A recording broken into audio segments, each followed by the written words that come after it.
Mesdames et messieurs, bonjour, bienvenue à cette tranche Au-delà du tout. Au-delà du tout sera cet espace qui décryptera l'actualité quand cela l'obligera.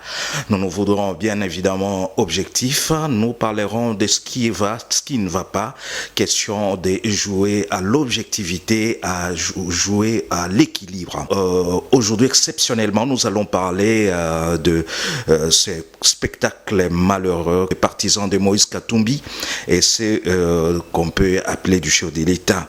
Vous savez très bien que depuis un certain moment, les colibés, injures, insultes pleuvent de partout, du côté ensemble, du côté UDPS du moins pour ce qui est des partisans. Et cela n'augure pas un bel avenir, voulais-je dire, pour l'Union sacrée, dont les deux leaders sont alliés. Vous savez très bien que Moïse Katumbi et Félix Tshisekedi sont alliés il y a longtemps et ils ont une histoire commune au niveau de l'opposition. Ce sont deux personnalités qui se sont battues pour faire entendre la voix de l'opposition au niveau international. On les a vus effectuer ensemble des voyages un peu partout dans le monde et les résultats ont été palpables ou sont palpables. Ces combats qu'ils ont menés, bien évidemment ensemble avec quelques forces de l'opposition, a vu Kabila reculer. Donc Kabila qui est tenté un troisième mandat n'a pas pu se représenter pour la troisième fois à la tête de la République démocratique du Congo. Il faut souligner aussi que les CLC, l'Église catholique, les mouvements citoyens ont été d'un apport important même. Il fallait un coup diplomatique pour isoler Kabila et les rendre flexibles, ce qui a été fait. Donc ces deux personnalités qui continuent à parler entre elles. Il vous souviendra qu'à un certain moment, et ça il faut bien le souligner, quand Jean-Marc Kabound, le président, a eu des l'IDPS, avait tenu des propos qui ont heurté la sensibilité ou le bon sens et qui ont été considérés très désobligeants du côté des Katumbistes. Et après quelques temps, on a vu Katumbi débarquer à Kinshasa et rencontrer le chef de l'État, ils ont parlé, ils ont dîné. Pour rappel, il faudra bien le dire, nous avons vécu encore cet épisode honteux pendant le RASOP, quand le président actuel prenait la tête de cette organisation politique de l'opposition. On a vu les pro-Katumbi, les pro-Tshisekedi entrer dedans.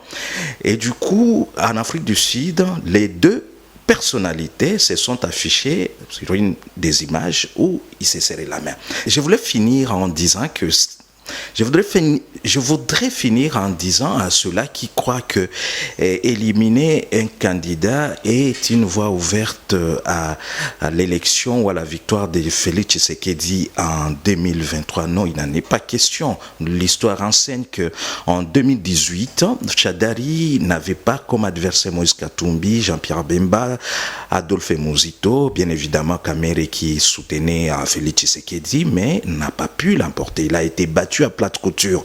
Donc ce n'est pas en écartant certains adversaires qu'on croit potentiels ou rigoureux qu'on peut croire gagner les élections. Les chefs de l'État fera face à son bilan.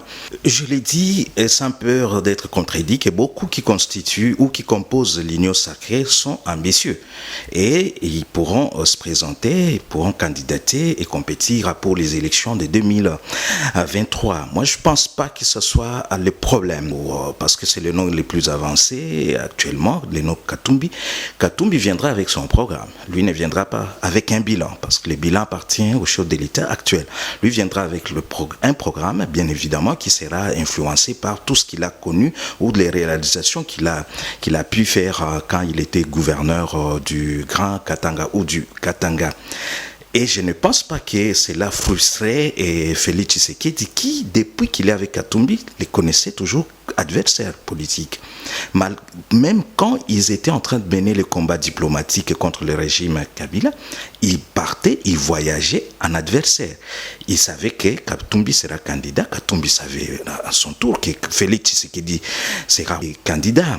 C'est après la clôture des dépôts de candidature que Félix Tshisekedi s'était rendu compte qu'il aura une élection sans en face de lui Moïse Katumbi. Je dois m'appesantir sur cet aspect aspect des choses. Je ne pense pas que le président actuel soit gêné par une candidature de Moïse Katumbi, non.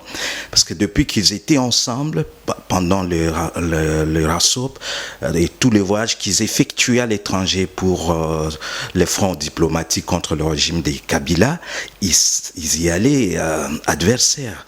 Ils savaient qu'après un moment, ils vont se distancer, et non, c'est pas ils vont se distancer pour compétir, pour battre campagne, chacun dans son coin. Et donc, si cela était dans le calcul de Félix Tshisekedi, je ne pense pas qu'il pourrait laisser Katumbi créer son propre parti et décrocher un agrément. Il est président de la République, et il a des marges de manœuvre, et il pouvait jouer dessus et bloquer la sortie officielle ou la sortie du parti de Moïse Katumbi. Aussi, faudra-t-il le souligner, Félix Tshisekedi sait très bien qu'en créant un parti politique, Katumbi n'est pas venu amuser la galerie, c'est pour conquérir le pouvoir, et il connaît comment ça doit se passer. Donc c'est un faux débat, ça n'a pas raison d'être.